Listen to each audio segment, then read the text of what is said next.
Ahora sí, muy bien. Bueno, buenos días a todos y a todas allá en México. Y veo a Ilana, a Mara, como siempre, muy puntual, a Cristiana Do desde Montreal, muy fiel a los cursos. Bueno, somos ya muy familiares todos en este curso. Eh, eh, bueno, esta ocasión eh, estoy muy contento porque nuestra amiga y colega de aquí de Toulouse, Julia Hidalgo, nos va a, a ofrecer una sesión que creo que es muy interesante y muy relevante.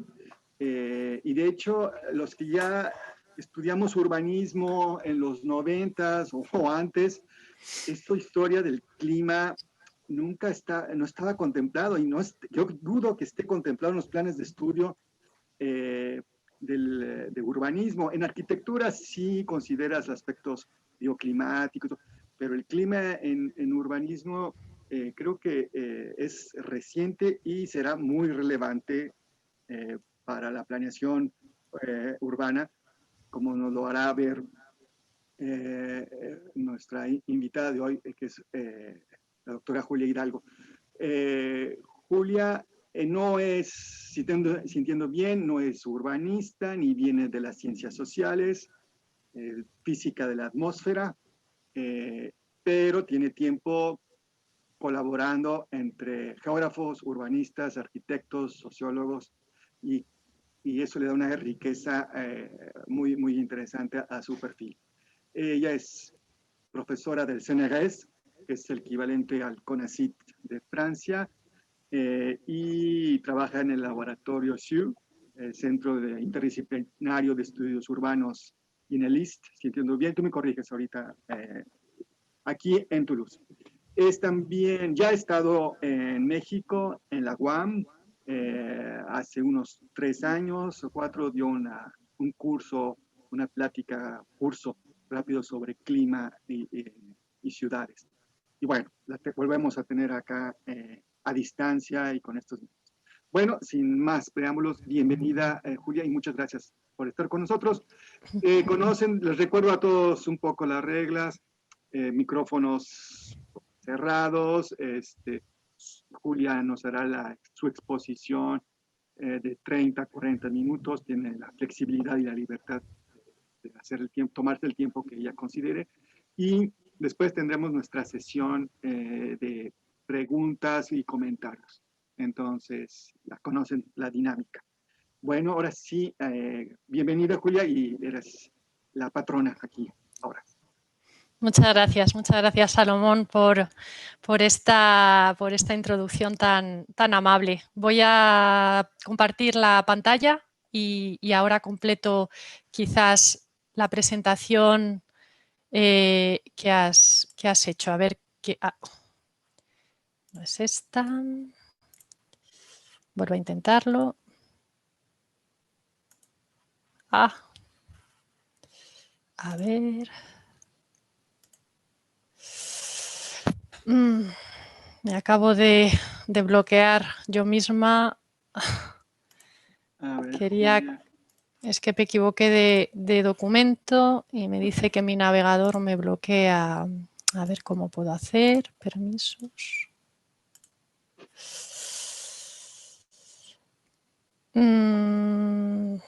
Perdón, 30 segundos. Voy a volver a intentarlo.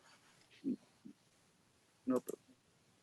Es que tengo 2 PDFs abiertos y me proponía el otro y he dicho que no y entonces ahora... A ver.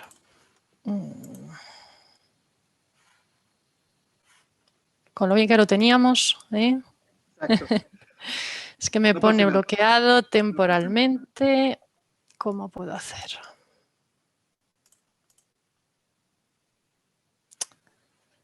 A ver. Pues casi que me voy a desconectar muy rápidamente, ¿vale? Okay, No se asusten, vale. ahora mismo vengo. Yo aprovecho para dar algunas informaciones aquí a los colegas. Bueno, en lo que regresa Julia, ustedes viendo el calendario, aprovecho para comentarles, esta es nuestra penúltima sesión. Tenemos todavía una muy interesante para cerrar nuestro trimestre, que es el próximo lunes, la sesión de la doctora Juliane Boudreau, que nos va a hacer una exposición sobre globalización y urbanismo. Los que ya pudieron ver los videos ya están disponibles en el canal de YouTube. Se los recomiendo lo que vean porque considero que es muy pertinente y, cerrar con esta presentación porque es una reflexión muy interesante, profunda sobre lo que está pasando con lo urbano a nivel planetario. Yo quisiera comentarles, ustedes saben, hoy es la última semana en el calendario, si lo entiendo bien. El lunes próximo ya estaríamos en evaluaciones globales. O sea, en el sentido estricto, ya está fuera del calendario de la UAM esta última sesión. Sin embargo, yo les solicito a todas y a todos que, por atención a la profesora, al menos por eso, sí pudiéramos estar, y además de aprovechar el curso, porque va a ser, realmente es muy bueno, puedan estar con ellos. Bueno, Julia, cuando tú quieras, puedes... ok. Sí, bueno, a ver Soy si... yo. Ya lo sé. ¿Y ahora? Ok, listo, muy bien. Adelante. ¿Aparece? Sí, Perfecto. ¿Ven mi ratón? sí. Vale, muy bien, pues perfecto. Muchísimas gracias por la invitación a participar en este curso internacional sobre las transiciones urbanas. Estoy muy contenta de estar aquí y agradezco también a los estudiantes, que son muy numerosos. No es fácil estar al final de un ciclo de clases porque a veces se va perdiendo audiencia, pero veo que este curso pues está montado de una forma tan interesante que consigue mantener la audiencia muy fiel. Yo veo delante de mí simplemente mi pantalla, no veo a nadie ni si la conexión se estropea, así que por favor, Salomón, si Sí, se todo bien. corta, no Sí, dudes en llamarme al móvil a través de WhatsApp, que lo tengo aquí a mi lado. muy bien. Adelante. Perfecto. Para completar la presentación que has hecho, simplemente decirles pues, que yo soy de formación, efectivamente, física de la atmósfera y del medio ambiente, y que me especialicé durante mi tesis doctoral en climatología urbana, que vamos a ver ahora de qué se trata, pero desde hace ya bastantes años trabajo sobre la parte de la climatología urbana aplicada al urbanismo, y entonces pues desde hace ahora ya 6 años integré un equipo de geografía urbana que está especializado en las políticas urbanas, y hay una parte del equipo que trabaja específicamente sobre las problemáticas medioambientales en el urbanismo. El equipo de investigación se llama CIE, Centro Interdisciplinar de Estudios Urbanos, y es un equipo que forma parte de un laboratorio más amplio, donde hay otro equipo de geógrafos, un equipo de antropólogos y un equipo de sociólogos que se llama el laboratorio LIST, que es un laboratorio interdisciplinar donde se estudian las cuestiones de solidaridad, sociedad y territorio. Yo pues estoy a cargo de la temática clima y ciudad, y les había propuesto 2 vídeos cortos. El primero un poco rápidamente sobre las bases o las diferencias entre el clima local urbano, que está creado por la propia existencia de la urbanización, versus a un cambio climático que se opera a más grande escala. Y un segundo vídeo en el que les hablaba de las cuestiones de integración de las problemáticas climáticas en el urbanismo, y en particular sobre las cuestiones de planificación urbana. Entonces, en la sesión de hoy, en la que voy a poder profundizar un poquito más, pues quería proponerles una sesión o una presentación en cuatro tiempos. Una pequeña introducción para ir entrando un poco en materia y quizás con una información un poco complementaria de lo que había abordado en los dos vídeos. Un segundo momento donde podamos abordar los temas de climatología urbana, pues que es al final el corazón de mi formación. Tratar el tema del clima y la planificación urbana a través de un caso práctico sobre un proyecto de investigación que llevamos a cabo aquí en Toulouse durante los últimos 5 años y en el que voy a poder hablarles un poco de cómo, más que de los resultados, pues un poco más del proceso, ¿no? Que también me parece quizás interesante. Y finalizaré con una última diapositiva sobre perspectivas de trabajo un poco que llaman a mi comunidad de investigación, que es la de la climatología urbana. Entonces yo quería empezar la entrada a la sesión por una entrada a través de la gobernanza del clima, ¿no? Darles una definición, pero sobre todo, más que profundizar, porque no voy a tener tiempo sobre las cuestiones y la literatura en torno a la gobernanza del clima, lo que me interesaba mostrarles es cómo las cuestiones de gobernanza del clima, de las que se habla mucho a escala global y se mediatiza mucho, pues también son muy pertinentes cuando queremos tratar esas cuestiones a nivel local, ¿vale? De la misma forma que la definición de gobernanza ha evolucionado en las últimas décadas en la literatura, incluido dentro de lo que es la gobernanza urbana, pues tampoco hay una definición única sobre qué es la gobernanza del clima. Y yo les he puesto aquí una que es un poco antigua a nivel de fecha, pero bueno, es muy sencilla y que me permitía poner una definición en la diapositiva y comentar algunas cosas, ¿no? Entonces, en esta definición de Jaggers y Striple, lo que proponen es una definición de la gobernanza climática como el conjunto de mecanismos y medidas orientados a dirigir el sistema social hacia la prevención, la mitigación es la reducción de las emisiones de gases de efecto invernadero, o la adaptación, sobre todo a escala local, a los impactos posibles del cambio climático. Esta definición, pues la verdad es que moviliza términos importantes a nivel de políticas urbanas, porque muchas veces estas políticas se orientan en dos ejes: las políticas de mitigación y las políticas de adaptación, ¿no? Y se habla muy poco sobre las políticas quizás de prevención. Entonces es una definición que me parece interesante. Esta gobernanza climática pues va a apoyarse efectivamente, ¿no? en conocimientos producidos por la ciencia climática, que es en lo que yo voy a desarrollar hoy, un marco legislativo que puede ser efectivamente a escala global, internacional, sobre relaciones internacionales, pero también a todas las escalas, ¿no? A escala nacional, a escala regional y a escala local, incluida la urbana. Y sobre una financiación que también tiene sus propios mecanismos, tratemos a escalas internacionales o que tratemos a escalas nacionales e infranacionales.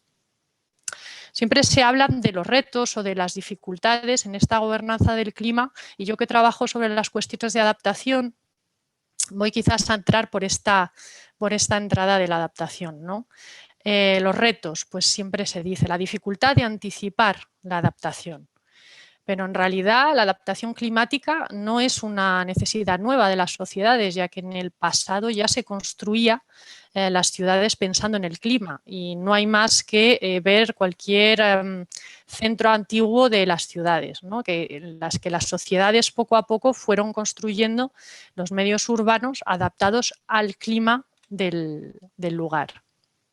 Lo que va a ser nuevo, sin embargo, es la necesidad de adaptar nuestro entorno a cambios pues que aún no se han producido y que son difíciles de definir.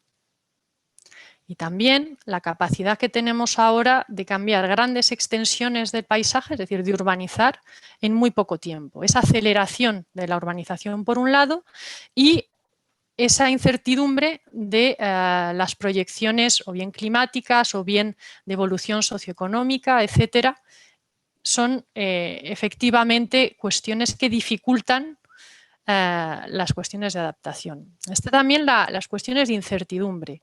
Se ha argumentado mucho sobre la dificultad de la acción porque existen incertidumbres ligadas al conocimiento de la ciencia climática. Y es cierto que existen todavía hoy, incluso 30 años después de haber empezado los primeros estudios climáticos, pues que existen sustanciales incertidumbres sobre aspectos clave, tales como la sensibilidad del sistema climático, es decir, a partir de qué punto no tenemos retorno, o las interacciones entre las diferentes componentes del sistema climático, o, por ejemplo, los impactos específicos que provocará el cambio del clima cuando tratamos de impactos a nivel socioeconómico, porque lo que es impactos a nivel del área, a nivel de lo que va a pasar con el sistema climático, eso realmente sí que tenemos muchísimo conocimiento, ¿no?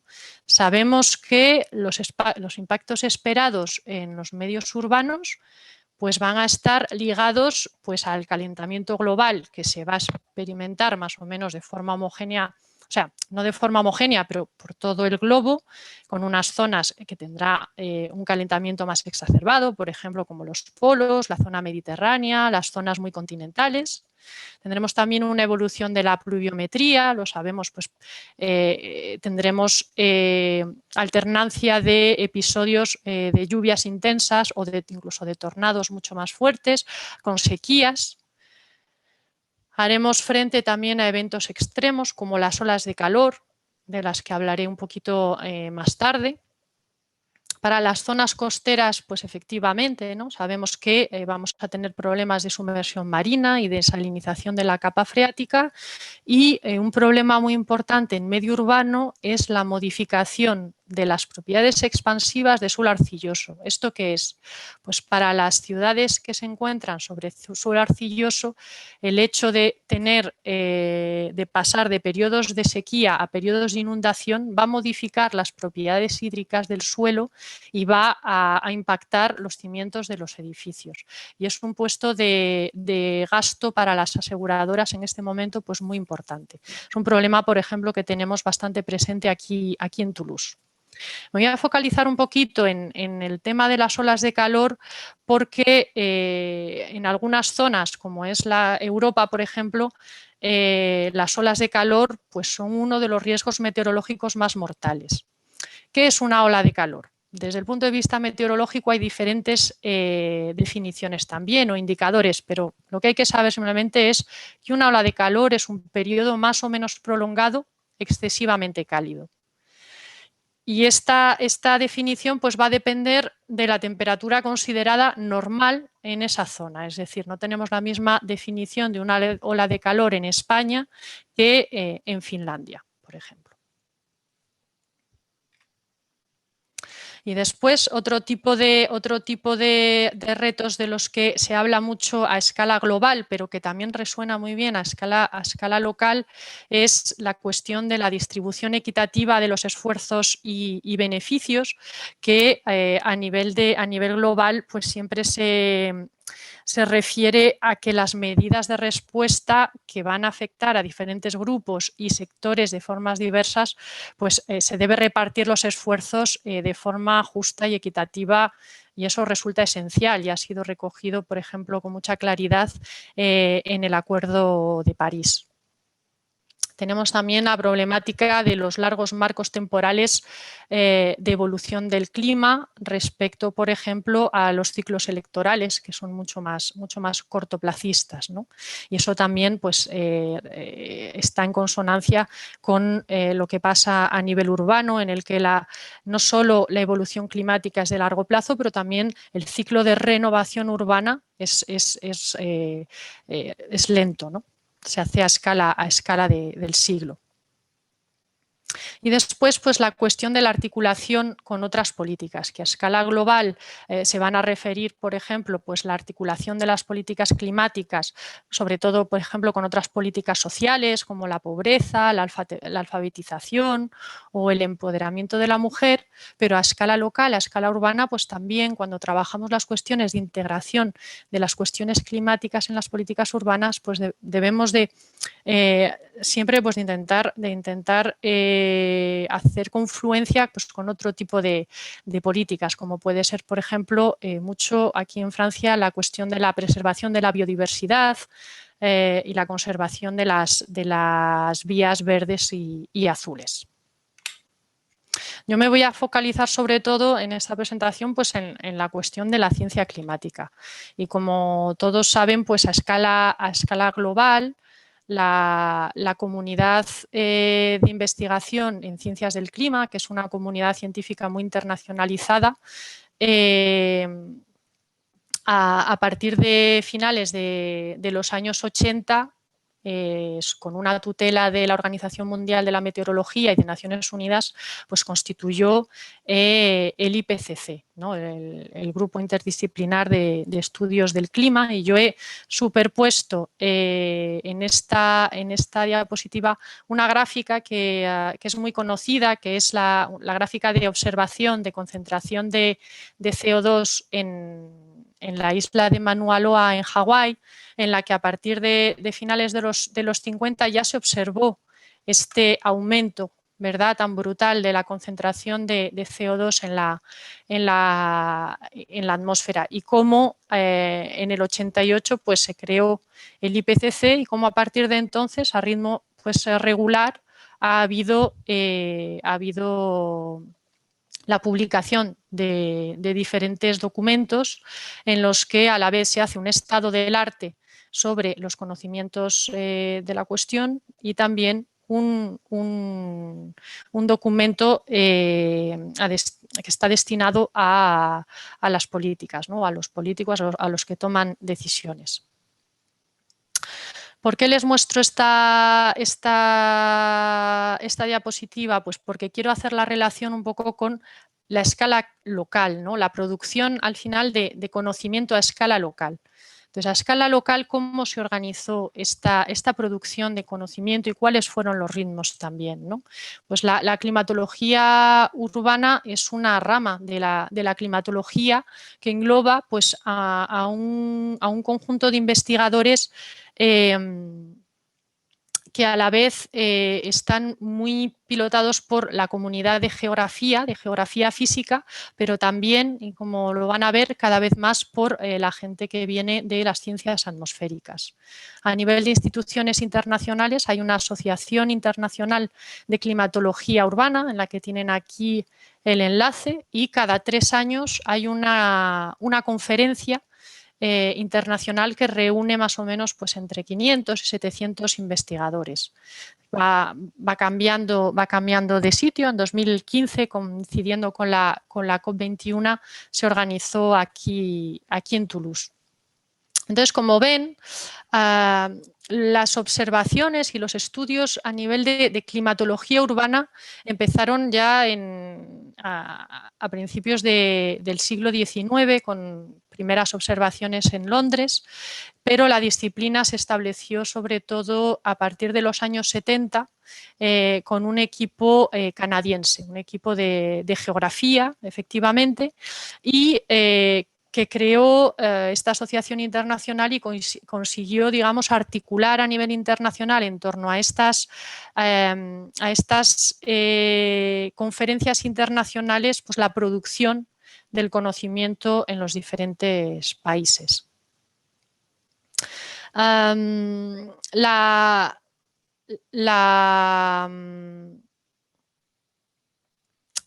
Digamos que la comunidad de investigadores en ciencias de clima global, en los documentos del IPCC, al principio no se contemplaba un capítulo específico sobre las zonas urbanizadas, y se constituyó un grupo de investigación o un grupo, no de investigación, pero de investigadores, que se llama el UCCRN, en el que proponía, al mismo ritmo que los reports del IPCC, pues reports también específicamente sobre el estado del arte de la cuestión climática a escala urbana. Y es ahora, ahora en estos momentos en la que las dos comunidades están empezando realmente a trabajar juntas para dentro de 4 años hacer un report específicamente sobre las cuestiones de ciudad y cambio climático, y para impulsar la producción científica en este tema, el IPCC mismo organizó en 2018 en Edmonton, que es una ciudad canadiense, una gran conferencia internacional sobre cambio climático y ciudad. Entonces, como ven, la base disciplinaria de esta especialidad está, por una parte, fundada por la climatología urbana, es decir, el estudio de las condiciones meteorológicas y climáticas de los medios urbanos, y para nosotros, digamos que vamos a interesarnos en la ciudad pues como soporte, como vamos a estudiar cómo afectan a las condiciones atmosféricas locales y cómo esta última impacta las zonas urbanas, pero también los geógrafos, y cada vez más de la geografía social, van a traer un ángulo, digamos, en la que van a estudiar más la relación entre la sociedad y el territorio, interesándose en cómo la sociedad afecta a los factores geográficos y cómo estos últimos interactúan con la sociedad.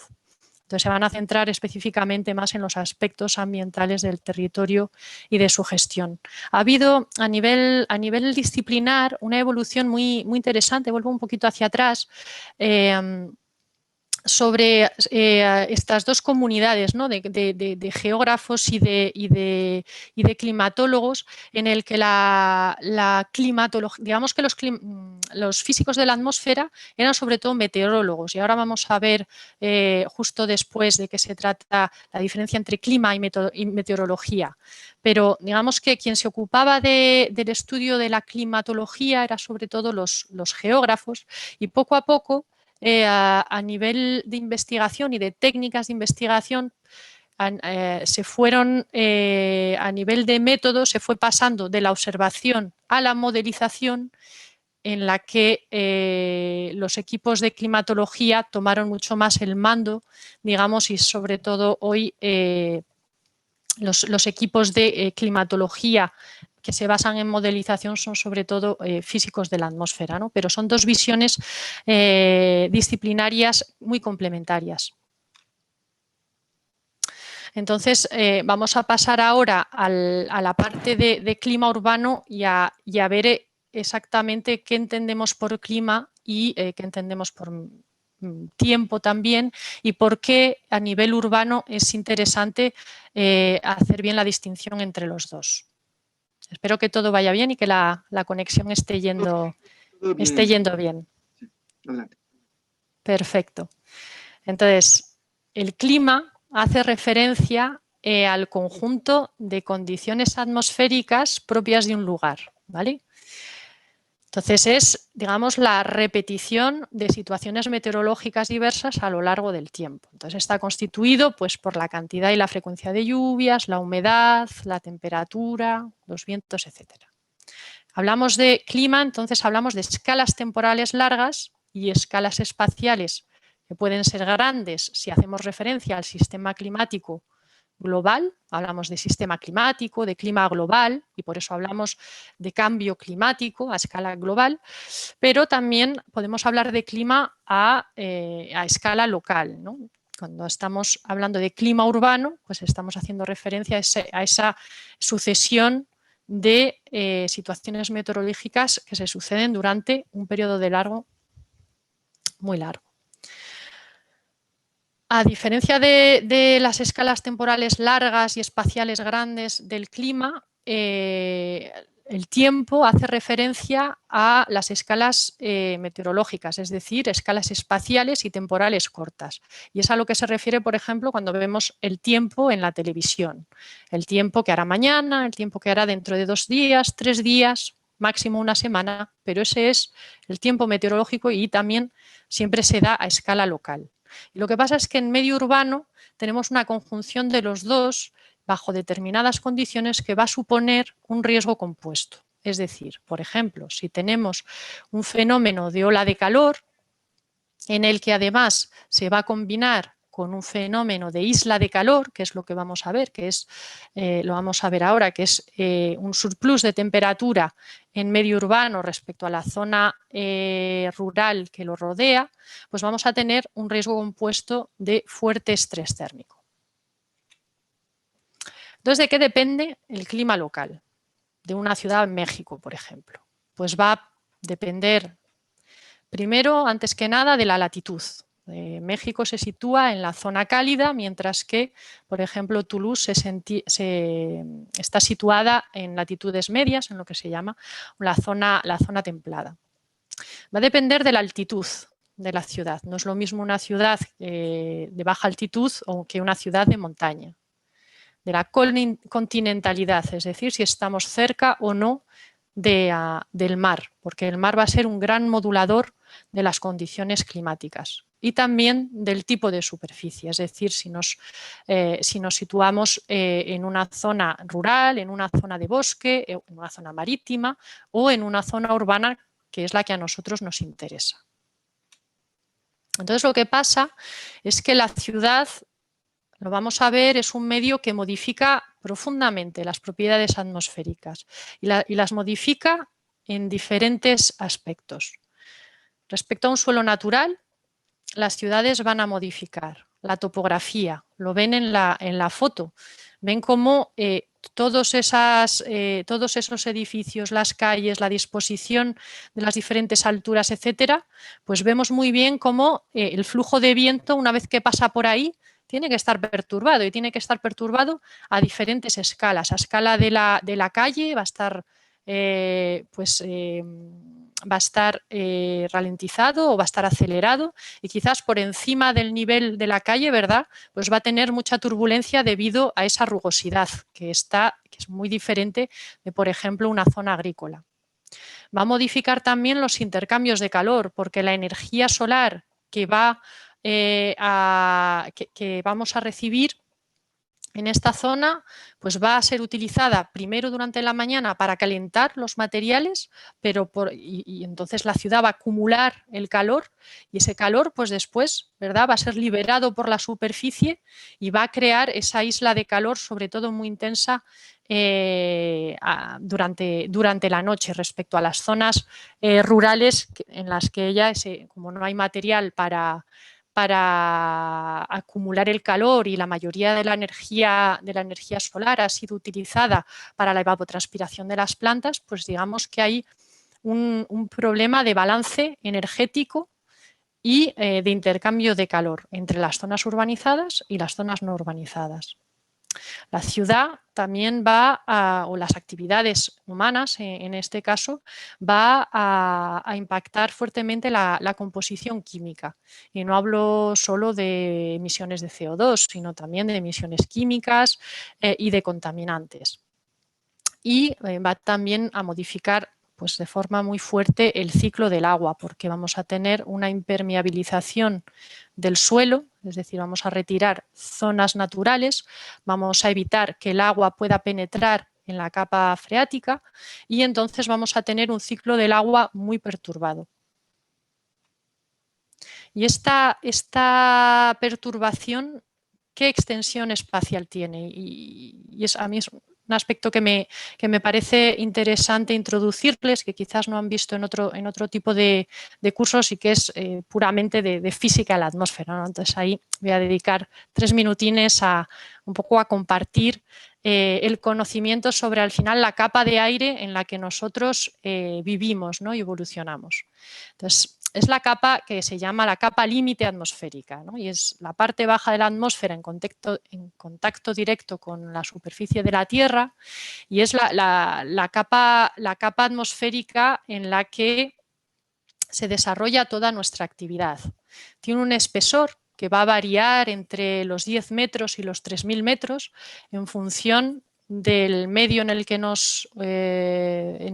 estemos, si es urbanizado, cómo está urbanizado, si no es urbanizado, la hora del día. Durante el día esa capa, digamos, a medida que el sol va calentando la superficie y que la turbulencia va erodando esa capa, digamos, va aumentando en espesor, y por la noche se hace menos espesa. Y entonces también depende de la temperatura y por lo tanto de la estación del año y de la latitud. Una forma de ver o de intuir la altura de la capa límite es a través de las nubes. Es el mejor indicador, digamos, porque a partir de la capa límite, digamos que tenemos mucha estabilidad y ya no hay unos intercambios importantes ni de materia, ni de temperatura, ni de componentes químicos. Entonces, en la imagen que les muestro aquí, que es una imagen típica de montaña en la que vemos el mar de nubes, pues digamos que la capa límite atmosférica es desde las nubes hasta abajo, hasta el suelo, ¿no? Entonces, digamos que si vemos las nubes muy altas, vamos a tener una capa límite atmosférica muy profunda, y eso es bastante beneficioso, por ejemplo, para la dispersión de contaminantes, para la dispersión de las altas temperaturas, y sin embargo, como la imagen aquí que les muestro abajo a la izquierda, por ejemplo, en las mañanas muy frías vamos a tener una capa límite atmosférica pues muy reducida, ¿no? Y otras formas, digamos, aquí he puesto de imaginarla, o por qué deberíamos de interesarnos a esta primera capa de atmósfera que está en contacto con nosotros, pues es porque es la capa de atmósfera realmente en la que vivimos y de la que depende tanto nuestro confort térmico como nuestra calidad del aire, ¿no? Y entender su dinámica es interesante porque es lo que nos va a permitir también imaginar técnicas de adaptación en la que podamos intentar que la ciudad impacte lo menos posible en ella. Les enseño aquí una figura sobre la estructura de la capa límite en medio urbano, que es un poco compleja, pero vamos a ir poco a poco y será realmente el esquema así más complicado que les voy a mostrar. Así que sin miedo. Vamos a empezar, digamos, a escala de la calle, que es la figura C.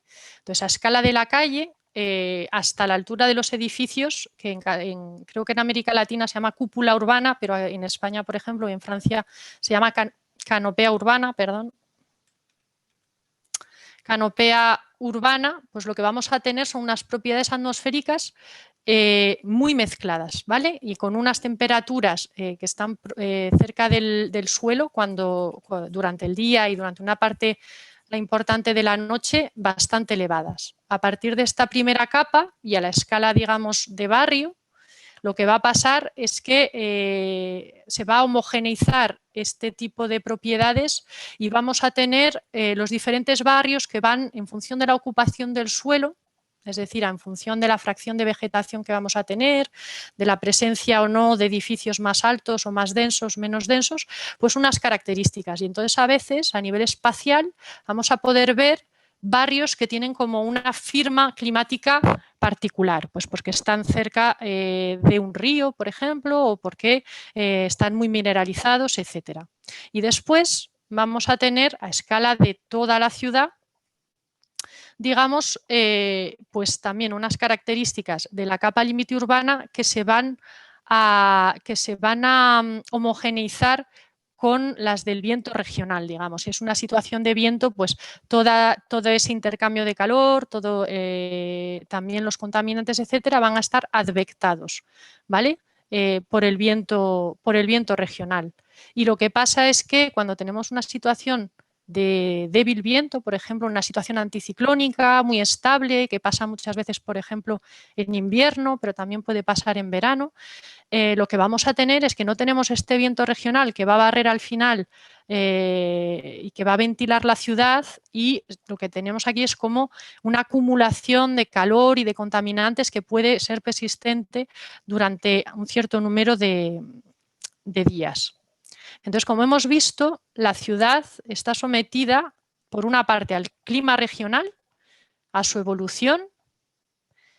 Entonces podemos enlazar con el cambio climático, es decir, cómo el clima regional va a evolucionar en el futuro, pero al mismo tiempo también crea una diversidad de microclimas propios a las zonas urbanizadas a diferentes escalas.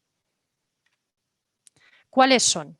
Pues ¿qué entendemos por microclima urbano? Son diferentes efectos. Lo que más se mediatiza, lo que más mejor se ha estudiado, lo que mejor conoce el público, digamos, es el efecto de isla de calor, del que hablaré después, pero las modificaciones microclimáticas a nivel urbano son muchísimo más variadas. Hay una modificación, por ejemplo, de la capa de nubes. Les enseño aquí, en la parte de abajo Se ve mi ratón, ¿verdad, Salomón? Sí, se ve. Sí. Vale, perfecto. Ay, pero cuando toco el ratón se mueve la diapositiva.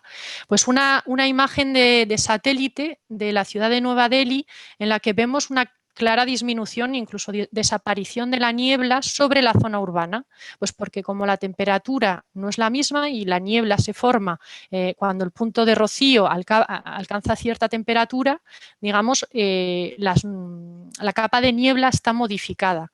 Este tipo de impacto se ve también en los stratus, que son nubes de altitud, pues como hemos visto que el impacto de la ciudad en la capa límite puede llegar hasta, en días de verano, hasta 2.000, 3.000 metros, pues vamos a tener ese impacto también en las nubes bastante altas.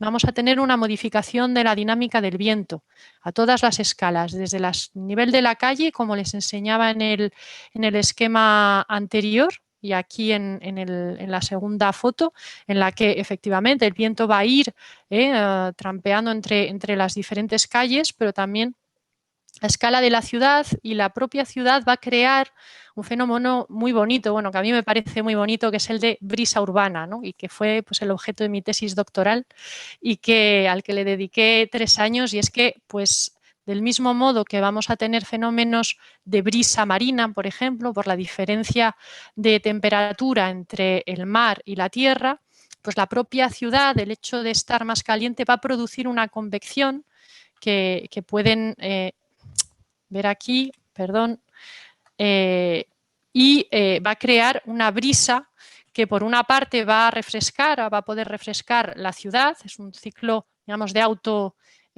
refrescamiento, de autoventilación, que puede efectivamente, bajo algunos casos, también crear lluvia, pero bueno, que también puede traer aire hacia la ciudad que sea de mala calidad, porque normalmente situamos, por ejemplo, las industrias, las circunvalaciones en las periferias de las ciudades. Entonces, desde el punto de vista térmico es interesante, pero desde el punto de vista de calidad del aire es peligroso. Tenemos entonces, como lo he dicho, una modificación del régimen de lluvia y la formación bajo ciertas condiciones meteorológicas de una isla de calor, que es lo que representa esta figura de aquí abajo, que es una figura de isla de calor observada en Toulouse, en la que lo que vamos a ver es una interpolación espacial, es decir, un mapa de temperatura con temperaturas más fuertes en el centro de la ciudad, que está aquí. Ya lo siento que no es un mapa, es un mapa muy de investigadores, y después hablaré, lo he enseñado específicamente para poder discutir después de ello, en el que a partir pues, de una red de estaciones meteorológicas, pues vamos a hacer un mapa de temperatura para poder cuantificar pues, la extensión de la isla de calor, la intensidad, la variabilidad temporal, si tenemos más de un paso de tiempo, entonces la dinámica en el viento y cómo vamos a poder calificar entonces esta variabilidad pues estacional, diaria, intraurbana, etcétera, de esta isla de calor.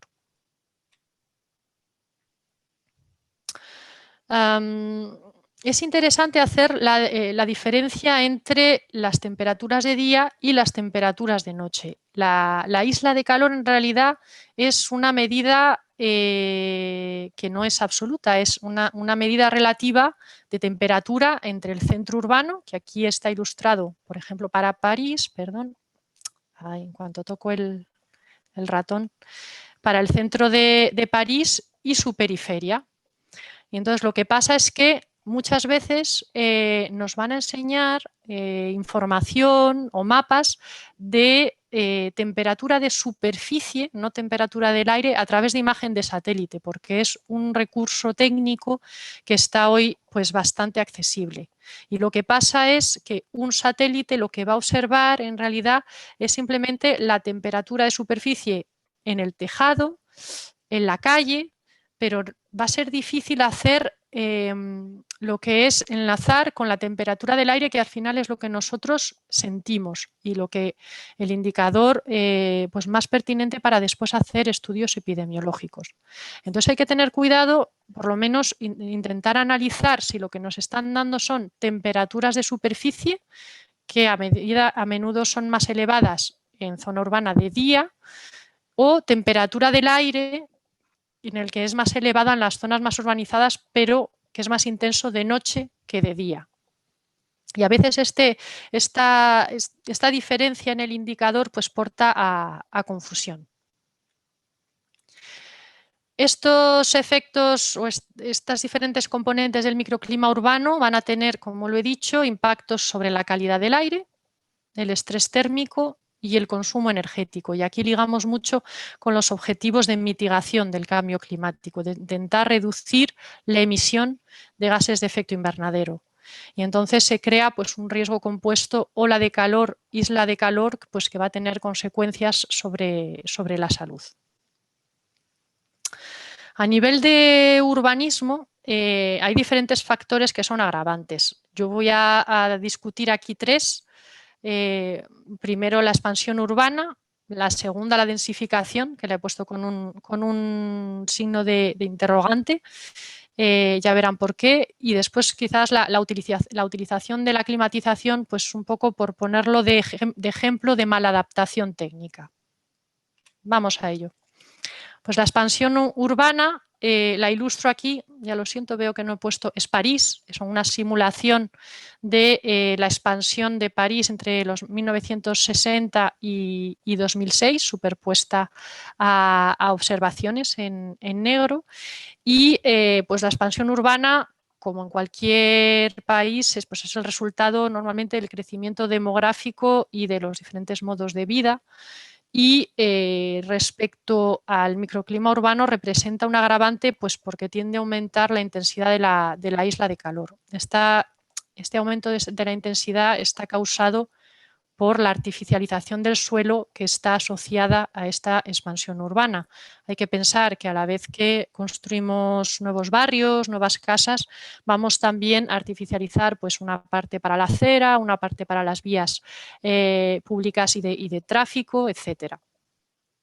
Entonces, además, al expandirse, los tipos de desplazamiento van a aumentar y los objetivos de calidad del aire y de reducción del consumo energético también se ven impactados.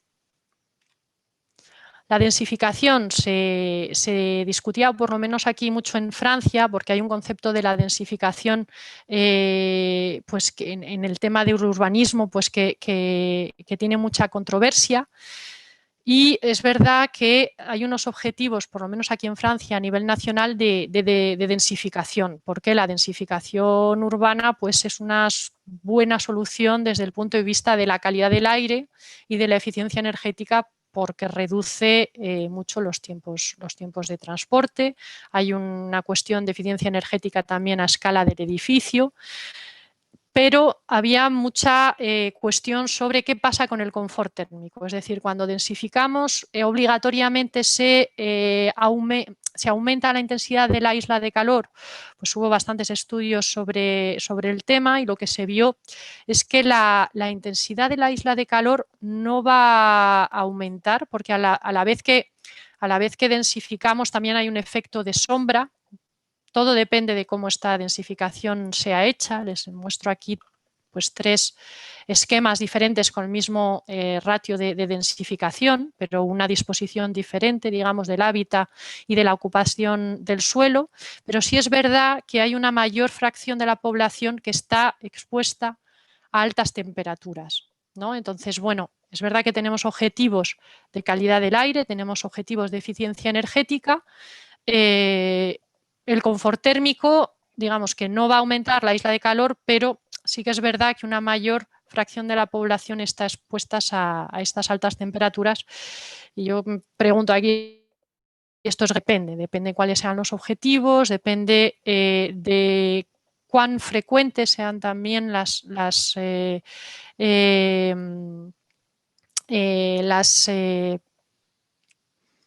los eventos de ola de calor, la intensidad de la isla de calor para la ciudad que estemos estudiando, etcétera. Y finalmente, pues la utilización de la climatización como solución técnica que va seguramente a aumentar en el futuro. En todo caso, aquí en Europa lo que vemos es pues, una tendencia bastante importante a dotar la vivienda privada en climatización, y es un riesgo, pues, es un riesgo como respuesta a temperaturas exteriores elevada, porque efectivamente permite refrescar el interior de los edificios, pero expulsa aire caliente, lo que hace una retroacción al final que es perniciosa y un aumento de la isla de calor. También va a representar problemas, por ejemplo, de tipo de equidad y de justicia social, en el sentido de quien se puede pagar la climatización se la instala, sin pensar que quizás al lado pues, hay personas que al final van a simplemente a padecer ese calentamiento local del aire. Entonces, al final, digamos que cómo tener en cuenta en la planificación urbana todas estas cuestiones de modificación de la microclimatología urbana, cómo intentar a través del urbanismo que nuestras ciudades tengan menor impacto en las propiedades atmosféricas, porque es cierto que a través de las políticas de mitigación o de reducción de las emisiones de gases de efecto invernadero vamos a poder intentar paliar, quisiera decir, el problema del cambio climático global, pero una vez que vamos a tener eventos extremos que nos van a venir, ¿no?, tanto a las zonas rurales como a las zonas urbanas, pues cómo hacer que las zonas urbanas estén lo mejor preparadas posibles para minimizar lo más posible su impacto sobre el microclima local, en particular sobre la isla de calor. Y la reflexión, por lo menos aquí en Europa, en Francia, pues yo creo que también en América Latina se hace en 2 escalas, ¿no? La escala del diseño urbano, a escala pues, de la calle, o la reflexión sobre pues, por ejemplo, un tipo de barrio, en el que las medidas que se van a poner en práctica yo creo que son mucho más mediatizadas y conocidas, ya se practican pues por otro tipo de especialistas, como pueden ser los arquitectos. Salomón lo ha citado en la introducción, y entonces pues se va a pensar en soluciones pues, de vegetalización, de tratamiento de los materiales para modificar, por ejemplo, el color de los materiales para que haya menos acumulación de calor en los edificios. Se va a pensar en estrategias, pues, por ejemplo, también de introducción de puntos de agua, de introducción de elementos que producen sombra, bien a la escala del edificio, bien a la escala de la calle. Y entonces, bueno, yo no tengo tiempo para abordar estas cuestiones, tengo algunas diapositivas preparadas para el final, si después tienen ganas de discutirlo, lo podemos discutir, pero me parece que la cuestión de la bioconstrucción y el bioclimatismo a escala de diseño urbano lleva más recorrido y está quizás mejor tratado y lo que quería, digamos, era quizás focalizar más en la escala de planificación, de cómo pensar a gran escala la ciudad y cuáles son sobre todo las herramientas, ¿no?, que podemos movilizar a escala de la planificación. Y lo quería ilustrar pues a través del trabajo que hicimos. Perdón, el trabajo que hicimos en el marco de un proyecto de investigación. Perdón, tengo un Skype que me está llamando. Y quería, antes de entrar, digamos, en lo que es el trabajo de investigación, se hizo pues dar un poco las 3 etapas que suelen seguir los equipos de investigación de climatología urbana, en el que por lo menos los que se practican aquí en Francia, bien sean de geografía, bien sean de ciencias del clima, lo que van sobre todo es a iniciar, digamos, estudios bastante locales. Suele empezarse sobre la ciudad en la que el grupo de investigación está, para, mediante la observación o la modelización, intentar caracterizar los procesos implicados en los fenómenos microclimáticos, es decir, estudiar cuáles son las características de la isla de calor, si hay brisas o no hay brisas, si tenemos efectos sobre las nubes o efectos sobre la dispersión de contaminantes. Normalmente se suele después intentar, ya quizás en colaboración o implicando o como caso de estudio las ciudades o los municipios y sus niveles técnicos, intentar evaluar el papel de los factores que influyen en el clima urbano y cuantificar el potencial de las diferentes estrategias. Estamos ahí ya, pues, se sigue estando en el marco de investigaciones fundamentales en climatología urbana, pero ya hay un interés, digamos, hacia la acción, hacia ver qué se puede hacer, cuáles son las medidas, el rol de la vegetación, el rol de los materiales, es decir, si sobre todo se trata a través de herramientas de modelización. Por ejemplo, si yo para la ciudad de Toulouse vegetalizo y doblo la cantidad de vegetación, triplico, hago escenarios, ¿cuál es el margen de reducción de la temperatura que puedo obtener? Si esa vegetación la pongo en un parque grande o la disperso entre la ciudad, si doblo las masas de agua, si trabajo con los materiales o con la renovación de las técnicas térmicas a nivel del edificio. Entonces, ese tipo de proyectos de investigación me parece que son siempre previos después a una colaboración ya mucho más aplicada de investigación-acción, en la que ya, digamos, los equipos de investigación de geografía social y de geografía urbana muchas veces lideran, en la que se va a estudiar la dimensión social y operativa ya del apoyo a la decisión política. A la decisión política en diferentes escalas, sobre todo, por ejemplo, en nuestro caso, siempre hemos tratado con la dimensión técnica. Y he puesto aquí una imagen, bueno, muy napoleónica, porque vengo de un país así muy napoleónico, pero la decisión, hay muchísimas formas de co-construir el conocimiento, puede ser tanto individual como colectivas, etcétera, ¿no? Yo pongo aquí una persona, un decideur, pero puede ser también un colectivo. Entonces, digamos, si intentamos ver qué es lo que hicimos en el marco de ese proyecto, que era muy orientado al apoyo a la decisión, pues el objeto de estudio era trabajar sobre las herramientas y los métodos para integrar el clima en las herramientas de planificación urbana. Y en este proyecto pues, nos habíamos interesado en cuál es el marco legal relacionado con la adaptación de las ciudades al clima, es decir, en Francia, cuál es el marco legislativo, qué es lo que ya se tiene en cuenta, qué es lo que no se tiene en cuenta. Hicimos una colaboración, esta parte estaba pilotada por un equipo de juristas medioambientales.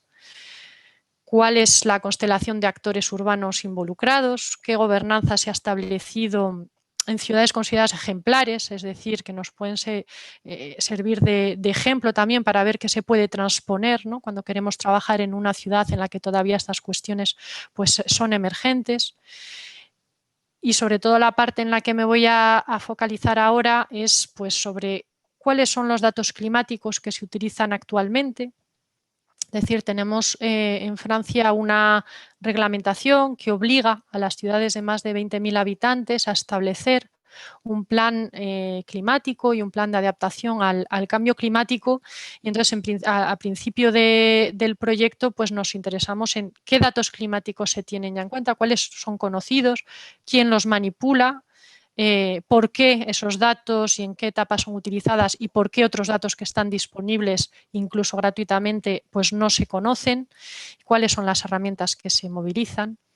Y sobre todo el trabajo consistió en qué tipo de datos y de métodos quizás cartográficos se necesitan para tratar la cuestión a la escala de la planificación. Y entramos ya realmente en la última parte de la presentación. Fue un proyecto de investigación largo, de 5 años, así que la información que voy a dar está bastante seleccionada. Espero que sea claro. Si por lo que sea no lo es, pues no duden después en preguntar. De lo que se trató fue que a principio del proyecto, en 2014-2015, pues el área metropolitana de Toulouse, que consiste en Toulouse y otros 30 municipios, tenían que poner en práctica por primera vez un plan local de urbanismos intercomunal, es decir, intermunicipal. Y pudimos participar en el equipo de trabajo en torno a las cuestiones de clima y energía. Entonces tuvimos, digamos, un primer año, unos primeros 2 años en los que trabajamos con el equipo técnico del área metropolitana en hacer un estado del arte, digamos, de los conocimientos sobre climatología urbana. La mayoría, aquí en Toulouse, los estudios de climatología urbana se iniciaron a principios del año 2000, pero la mayoría de los estudios se publicaron en inglés, se publicaron en artículos científicos. Entonces hubo todo un trabajo de traducción, de explicar, etcétera, incluso de hacer algunas, lo que llamamos aquí un memento, que es como 2 o 3 páginas muy concisas para que el equipo técnico pudiera a su vez explicar a los jefes de proyecto entonces digamos una etapa intermedia entre un documento bastante extenso con gráficas científicas, etcétera, en una herramienta mucho más concisa, digamos, para que en 2 o 3 páginas alguien que necesite, bueno, saber cuáles son las cosas muy mínimas. Fue un trabajo muy frustrante también porque bueno, se nos exigió pues eso, una síntesis que digamos que a los investigadores nos gusta poco, ¿no? Nos gusta efectivamente explicar, pero nos gusta explicar y explicar y explicar y a veces pues es contraproducente, ¿no? Trabajamos a la vez con Météo France, que es la agencia aquí nacional de meteorología, sobre un perfil climático, es decir, la producción de un documento en el que explicaba pues, el clima de Toulouse observado en los últimos 30 años, las tendencias, las posibles proyecciones, cuáles son los problemas climáticos principales de la zona de Toulouse, que van a ser efectivamente las olas de calor, periodos de sequía, combinado quizás con fuertes precipitaciones esporádicas. Pero sobre todo la cuestión de la sequía y la cuestión de las olas de calor. Y trabajamos también en una metodología de identificación de las situaciones meteorológicas recurrentes en la zona de Toulouse. Cuando hablé antes de qué era el clima, dije que era la sucesión de diferentes tipos de situaciones meteorológicas que repetidas a lo largo de los días, de los años, etcétera, pues configuran el clima.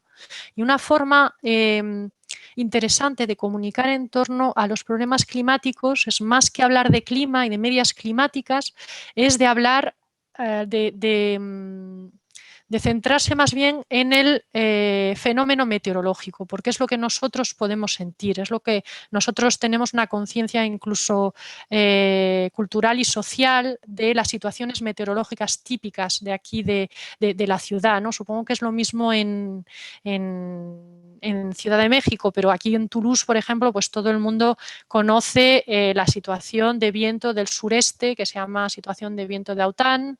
Hay 2 o 3 situaciones de verano pues muy específicas, con unos vientos muy específicos que hacen que las temperaturas aumenten mucho, y entonces se pueden tratar las cuestiones de clima y de evolución climática a largo plazo a través de la identificación de situaciones específicas y explicando cómo van a evolucionar en el futuro, cuál va a ser la frecuencia de ocurrencia, cuál va a ser su intensidad, si va a modificar o no va a modificarse. Y entonces hicimos, la primera parte del proyecto consistió en eso, consistió en mucho una etapa de aculturación en la que se hizo un estado del arte, se trabajó a identificar cuáles eran los riesgos climáticos y cómo podíamos explicar esos riesgos climáticos a partir de situaciones meteorológicas específicas. ¿Vale? En una segunda parte del proyecto, mucho más técnica, en colaboración con los equipos de investigación, había un panel muy interdisciplinar de climatólogos, de geógrafos, un equipo de investigación en arquitectura, en la que se trabajó pues, en base de datos tanto urbanas como atmosféricas. Me doy cuenta de que tenía que haber puesto quizás una diapositiva de introducción porque, claro, ustedes no conocerán Toulouse, pero bueno, en el mapa, digamos, que les enseño aquí, el municipio de Toulouse es este área de aquí y este es el área metropolitana. Toulouse, pues a partir de una base de datos urbana, imagínense lo que tienen aquí en el centro naranja, es el centro histórico, que es un centro histórico de tipo medieval, con unas calles pues muy, muy estrechas, unos edificios de cuatro plantas máximo, rodeado por una zona urbanizada de tipo quizás ya más moderno, con alturas que llegan a 7, 8 alturas. En gris son las zonas comerciales o zonas de actividad que se extienden pues, a partir, digamos, de este primer núcleo urbanizado, pues todas estos son extensiones de zonas comerciales. Aquí está Airbus, por ejemplo.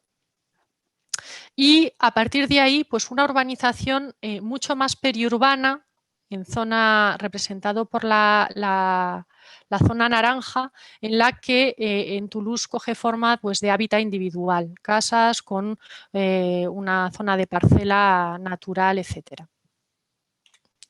Y después, pues trabajamos a partir de toda esta información a la vez urbana y atmosférica, que venía o bien de observaciones o bien de la modelización, en un tipo de representación a partir de, o que sirviera para el ejercicio de la planificación urbana.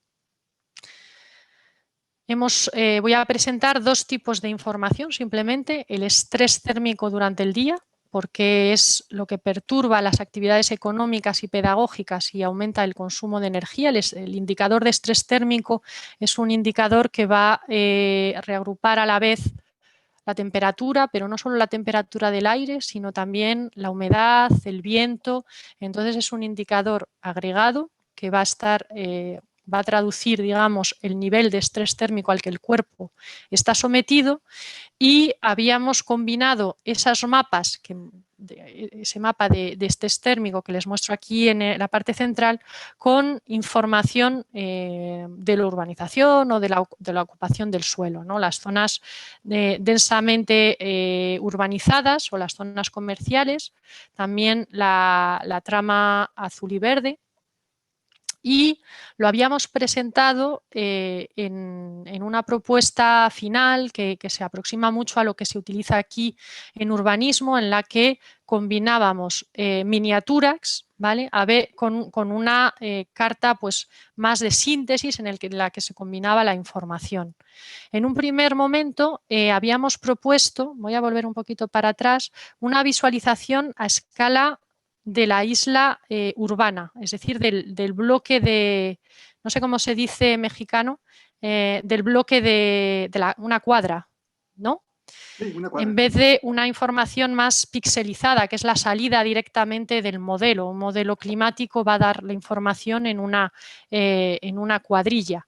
Y nos dijeron, no, es mejor, es como más científico. El equipo técnico del área metropolitana prefería la información bruta, digámoslo así, ¿no?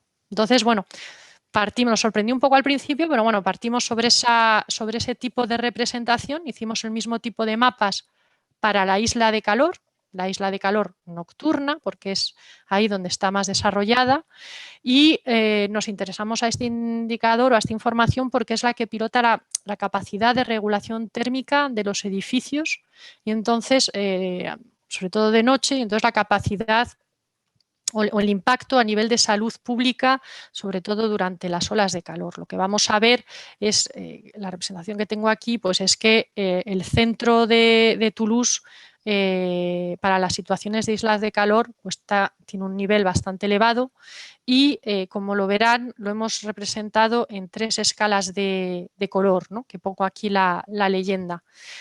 Hicimos un trabajo bastante importante de semiología gráfica, es decir, de reflexión en torno a la representación de la información. Hicimos un grupo de trabajo con cartógrafos franceses de otras universidades para ver cómo la información climática podía traducirse de la mejor forma posible o que se acercar lo más posible a las prácticas en urbanismo. Por ejemplo, la información sobre la temperatura, muchas veces estarán acostumbrados a verla, va de los azules al rojo, ¿no? Mientras que si lo que estamos hablando es de un exceso de temperatura, en los azules no tiene sentido porque sería como si estuviéramos en una zona muy fresca, ¿no? Entonces, bueno, pues trabajamos sobre esa elección de qué colores, cuántos niveles también. Entonces, por ejemplo, pueden ver que tenemos un primer nivel de 0 a 2 grados en amarillo, después de 2 a 3, una escala muy pequeñita en naranja, y de 3 a 6. Eso nos permite, por ejemplo, identificar las zonas naranjas, que es lo que llamamos zonas que pueden bascular rápidamente si no tenemos cuidado con la urbanización. Y entonces todo ese trabajo de semiología gráfica es lo que nos ayuda después a comunicar y a identificar las zonas que tienen importancia desde el punto de vista climático, o bien porque tenemos que ser vigilantes y hacer recomendaciones al respecto, o bien porque tienen un interés de regulador térmico, por ejemplo, o climático, y debemos protegerlas. Y entonces se hizo todo un trabajo en un segundo nivel de representación para el estrés térmico y con una representación pues mucho más cercana a las representaciones cartográficas que se manejan en urbanismo, en la que, por ejemplo, la información de isla de calor que les daba antes en grados centígrados, pues se traduce en niveles de exposición, nivel de exposición fuerte, nivel de exposición no negligible, que no se puede, no sé, no tengo ahora la palabra en castellano, Salomón, negligible. Despreciable, no despreciable. No despreciable, muchas gracias, perdón por ya pierdo el idioma, que no despreciable, Julia, ¿vale? podríamos Entonces, ir digamos, una cerrando. forma, Julia, podríamos cerrar la entonces. última. Sí, muy bien. Perfecto. Sí, es mi penúltima. Entonces hemos trabajado a partir de estos mapas en recomendaciones para cada una de estas zonas, ¿vale? Con el área metropolitana y un atlas climático que fue, estos mapas los producimos nosotros dentro del equipo, pero el atlas climático lo produjo la agencia de urbanismo con la que trabajamos, y ya ellos sí que hicieron la representación a escala de de la manzana, ¿no? Entonces, bueno, digamos que muchas veces es importante también poder seguir los ritmos de la gente con la que trabajamos. Nosotros fue el primer tipo de representación que les habíamos propuesto, pero bueno, la gente que teníamos enfrente no estaba preparada para ese tipo de información tan precisa en la que podemos, por ejemplo, identificar muy bien, el, el cementerio, ¿no? de Toulouse, por ejemplo, como zona fresca. Y ya para cerrar, pues digamos que las perspectivas de trabajo dentro de mi comunidad, pues digamos que el desarrollo de la climatología urbana aplicada es ya una tendencia clara en investigación. La mayoría de los equipos de investigación internacionales que llevan tiempo trabajando las cuestiones de climatología urbana, pues ya han investido, ¿no? Ya tienen una colaboración casi de investigación-acción con la gente de los municipios. Hay además una práctica de la interdisciplinaridad y una hibridación de la disciplina que es muy interesante, pero que bueno, también supone algunos desafíos, ¿no? Desde el punto de vista académico y de carrera y de formación, etcétera. Y después pues se está iniciando esa interacción también muy interesante entre la comunidad de climatología a escala global y a escala local dentro de organismos internacionales como pueden ser el IPCC. Y a nivel de desafíos, pues sobre todo quizás es también la falta de conocimiento del clima local pues para muchas ciudades, ¿no? La falta de genericidad de los métodos o de los datos. Trabajamos durante mucho tiempo sobre ciertas ciudades, pero después es difícil hacer un trabajo escalable, no es reproducible fácilmente y es un campo de investigación que va a ser muy, muy oportuno en los años que vienen. Y ya he terminado, siento, son las 5:20. Muy bien, muchas gracias, Julia. Muy interesante, aprendimos, yo creo que mucho, porque como decía al principio, quizás valdría la pena dejar de compartir. ¿Va bien? Sí, dejar de compartir. A ver, ok, perfecto. Bien, entonces, creo que podemos pasar a la etapa de comentarios y preguntas. Podemos hacerlo de manera directa, tomando la palabra, o el que guste hacerlo en el chat, comentar la pregunta o el comentario y yo puedo leerlo a Julia en general. Entonces, yo recapitularía un poquito simplemente en retomar un poco lo que decía al principio de que esta temática en la formación tradicional de los urbanistas había sido poco expuesta y creo que luego será más, sobre todo poder tener los conocimientos básicos y poder interactuar con los especialistas. Y yo creo que el asunto de adaptación, no sé, quizás por mi perfil de arquitecto es sumamente importante. Y bueno, tenemos aquí un comentario de Nora Angélica Morales Zaragoza, que se lo voy a leer. Me parece muy importante el trabajo de semiología gráfica que realizaron en el equipo desde antes de hacer las representaciones cartográficas, ya que generalmente no se hace tal reflexión y luego nos enfrentamos a comunicación de resultados difíciles de comunicar con los habitantes. Te pregunta Julia, Nora, ¿podrías hablar de cómo han impactado estos resultados en la población? Esa es una pregunta de Nora. Muy bien. Gracias por la primera pregunta, que además siempre es la más, la más difícil. A ver, pues en la población la verdad es que no tengo eco. Digamos que lo que se ha difundido más por ahora es el Atlas Climático, que ha sido publicado por la Agencia de Urbanismo. Este trabajo se terminó el año pasado, el proyecto de investigación se terminó el año pasado en marzo, hace ya más de un año y medio. La Agencia de Urbanismo efectivamente editó el Atlas Climático, pero se retuvo hasta el día siguiente de las elecciones municipales, que fue en junio de este año. Entonces, yo no sé por qué. No sé por qué hay un interés político muy grande en ello o no, pero bueno, yo creo que es significativo y la guía de recomendaciones que enseña nuestros mapas todavía no se ha publicado, un año y medio después.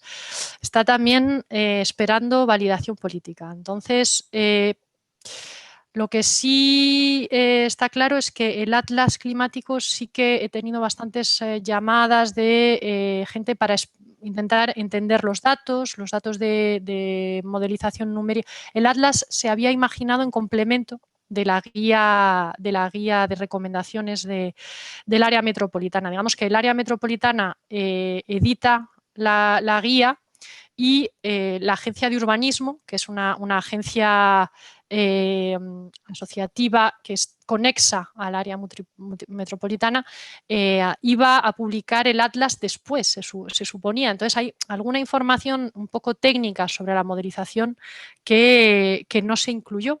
Eso fue un error, porque digamos que yo tenía la voluntad, o yo intuía que era muy importante que esas publicaciones fueran las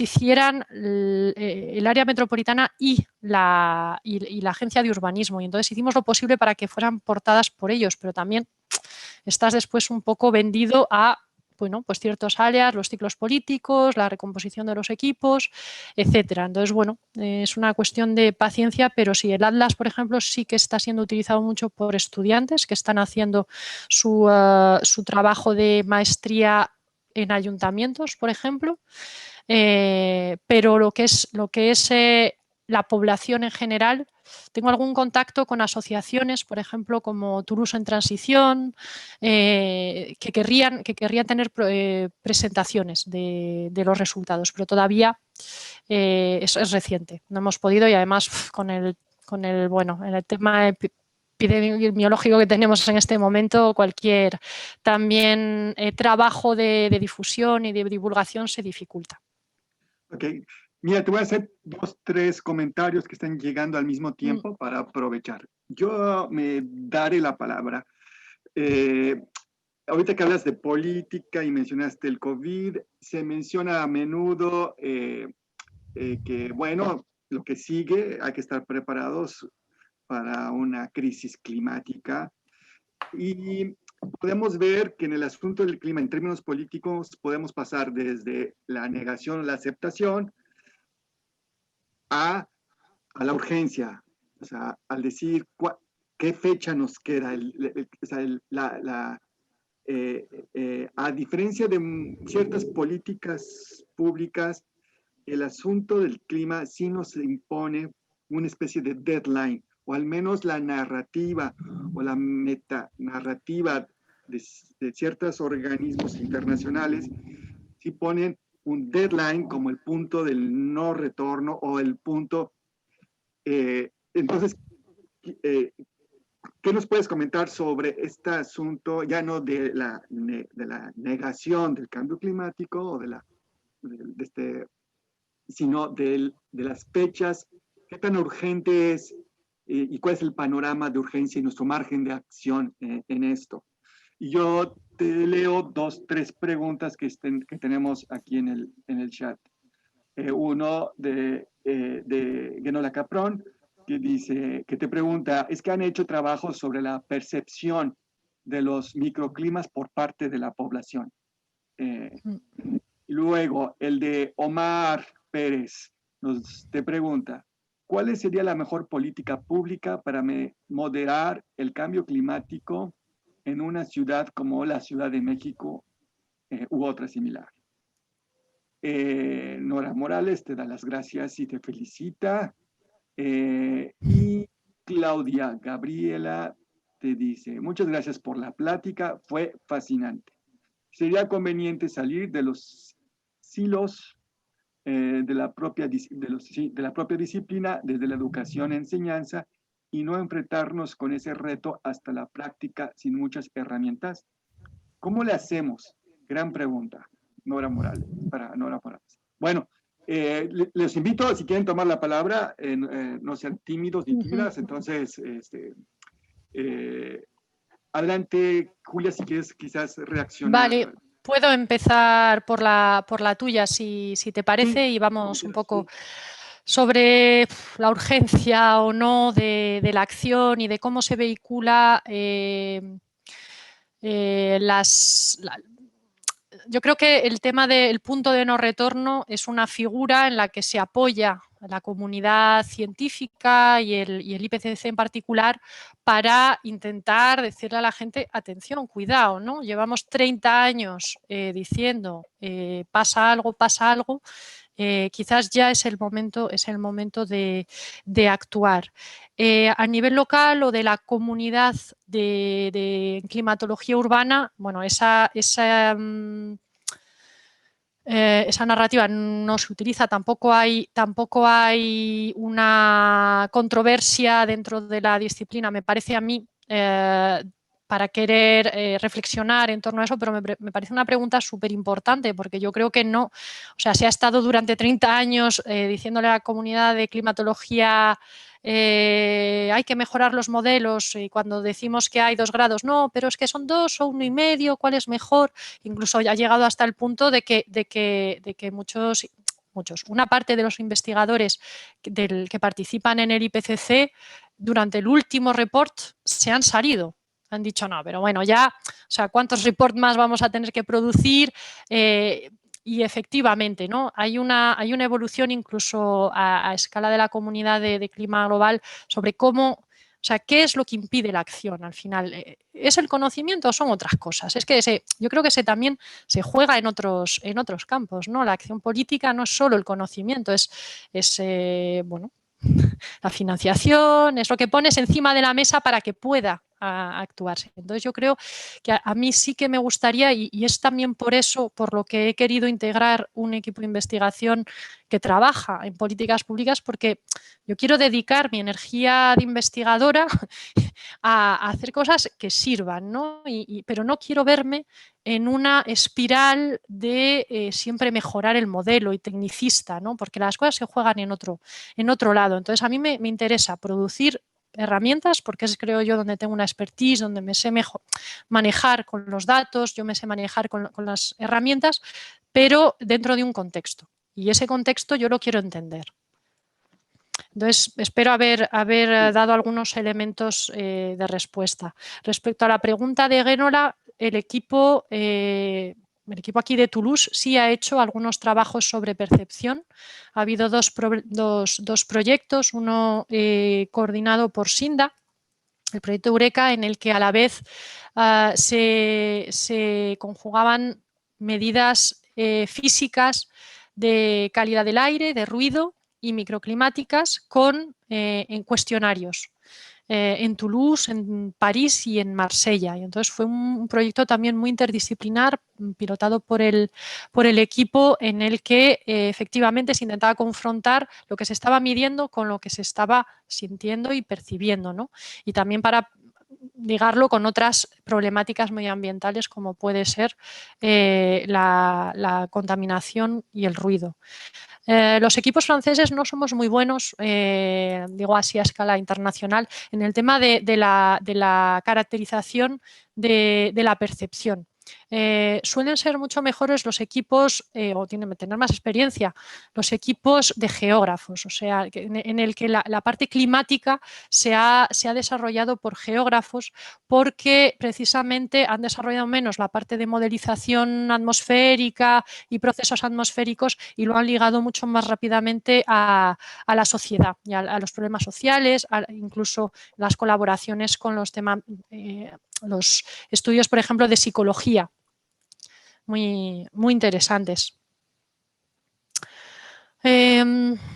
Sobre la pregunta de Omar es muy global. ¿Cuál sería la mejor política pública para moderar el cambio climático en una ciudad como la Ciudad de México? Yo no tengo respuesta a eso porque no hay una política única. Es una combinación, yo creo, de estrategias y además yo creo que la política pública no debe solo tratar el cambio climático, no es el único desafío que tenemos delante, ¿no? Es uno más, también pues combinado con los problemas económicos, sociales y de toda índole. Yo creo que lo que sí se ve es que los casos ejemplares, es decir, los que hemos estudiado, las ciudades en las que sí hay una tradición de intentar por lo menos tratar estas cuestiones, suelen empezar con la colaboración, o sea, teniendo expertise local. Entonces yo creo que el desarrollar grupos de investigación locales que puedan dar apoyo después a escala municipal es importante. Todavía más importante, si gente del mundo investigador puede pasar a la esfera de la acción en algún momento o viceversa. Por ejemplo, aquí en Toulouse tenemos a una persona de la agencia de urbanismo con la que trabajábamos desde hace 10 años, pues que este año ha empezado a hacer una tesis. Bueno, pues también es una forma de avanzar y de al final compartir una visión también, ¿no? Además, en Ciudad de México hay muy buenos investigadores, hay buenos equipos de investigación sobre climatología urbana porque hay una tradición muy fuerte de estudio sobre la calidad del aire. Es una entrada importante.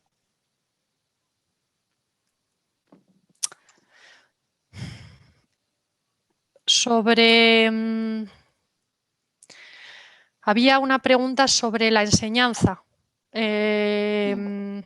Yo soy investigadora, no soy profesora. Yo intervengo en algunos másters, a nivel de máster, con un módulo muy chiquito de 6-8 horas sobre los temas de los que les he hablado. Los profundizo más, o las bases teóricas del cambio climático, de la climatología urbana, el marco un poco reglamentario y legal sobre las cuestiones climáticas a escala urbana aquí en Francia, sobre todo. Pero es verdad que no todos los másters tienen módulos de climatología. No lo sé. Hay un problema también sobre, por ejemplo, el nivel de doctorado. A nivel de doctorado, cómo hacer tesis híbridas interdisciplinarias, dónde las inscribimos, en la Facultad de Ciencias o en la Facultad de Humanidades, los doctorandos que salen yo no sé cómo es en México, pero aquí en Francia, aunque hay un esfuerzo muy fuerte por parte del CNRS de promover la interdisciplinaridad, incluso a través también la Agencia Nacional de Investigación, de financiar proyectos interdisciplinares, después la progresión de carrera, ¿vale? No es tan evidente. Es decir, personas como yo, que viene del mundo de la física de la atmósfera, que tiene que defender después respecto a incluso con legitimidad respecto a los otros colegas o de la escuela doctoral, de que va a dirigir una tesis que después pueda ser inscrita o no en una escuela doctoral de urbanismo, pues bueno, pues supone el poder defender esa legitimidad y cómo se construye, esa experiencia, no sé, es interesante en todo caso. Bueno, pues... Si alguien tiene... porque estoy así, pero puede ser también un diálogo, ¿eh?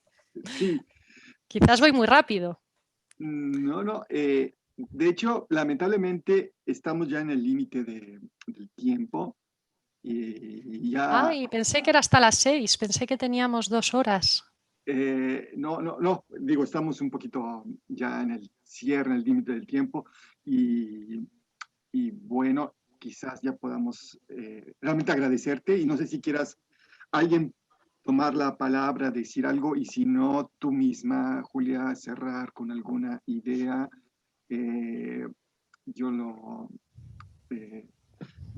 creo que nos dejas, bueno, a mí personalmente mucho interés justamente en desarrollar en las ciencias sociales este interés de vincular con los colegas del clima por el desafío que viene, ¿no? Por los grandes desafíos. Como tú vi una diapositiva, lo vinculabas con salud, con alimentos, con economía, incluso con modos de vida. Me hace pensar el uso del tiempo cotidiano, o sea, quizás las actividades nocturnas es una forma de adaptación de la vida urbana, y lo vemos ya actualmente en, en los países cálidos. Vemos de que la noche, la vida es más activa que en otros lugares fríos. Entonces, toda la cuestión temporal, no solo espacial, en los modos de vida, en prácticas, en estrategias, yo creo que es un campo interesante de innovación y de adaptación que estaremos por ver, y hay que estar atentos un poco en todo esto, ¿no? Sí. A mí me interesa mucho la parte también de conexión con el diseño urbano, ¿no? Porque aunque al final intentemos trabajar más sobre la cuestión de la planificación urbana, ¿no? Esa escala de la ciudad y a largo plazo, al final las medidas se tienen que pensar a escala de la parcela, ¿no? Y entonces todo lo que tiene que ver con la innovación del espacio público, me interesó mucho, por ejemplo, una presentación de Christophe que hizo en una de las reuniones del equipo sobre qué competencias podemos adquirir reflexionando de cierta forma o de una cierta forma el espacio público. Y eso yo decía, ahora que hay tanta reflexión sobre cómo adaptar el espacio público al cambio climático, si instalamos, por ejemplo, fuentes en las que la gente se pueda bañar o refrescar, pero si con esos espacios públicos pudiéramos además aprender estrategias, ¿verdad? De adaptación, no sé, ir un poco más allá que la simple instalación de una fuente, ¿no? El que sea un espacio público donde aprendamos cosas, porque al final la adaptación climática con la movilidad que tenemos hoy, pues no es lo mismo si venimos por ejemplo, yo veo la gente que viene de París, llega a Toulouse, hace calor y abre las ventanas para que se airee, hay que airear y tal. Cuando aquí al revés, todo el mundo cierra, ¿no? Durante el día tienes que tener, todo el mundo lo sabe, las ventanas, las persianas bajadas y abrirlas por la noche cuando ya hace tal, ¿no? Pues eso que es tan tonto de cómo ventilar tu casa, ¿eh? Pues a lo mejor no es innato, ¿verdad? Y el mantener la vegetación privada. Hay muchas políticas sobre la vegetación del espacio público, pero por ejemplo aquí en Toulouse la mayor parte de la vegetación que tenemos en el centro de la ciudad es privado, y aquí pues yo si quiero en mi jardín voy y tiro el árbol y me quedo tan bien, ¿no? Y eso pues es una pérdida, es el considerar que el aire también es un bien común e intentar que eso cale, ¿no? Y no solo la calidad del aire a nivel químico, pero también a nivel térmico, a nivel de viento, a nivel de... Y ese es el del bien común es también un área así de reflexión que me gusta. Bueno, pues nuevamente muchísimas gracias, Julia, y a nombre de la UAM y de los posgrados que participan, te damos muchas las gracias, y bueno, seguiremos en contacto. Y muchas gracias a todos. Nos vemos el próximo lunes para la próxima sesión, y bueno, hasta la próxima a todos. Hasta luego. Hasta la próxima, ha sido un placer. Muchas gracias, Salomón.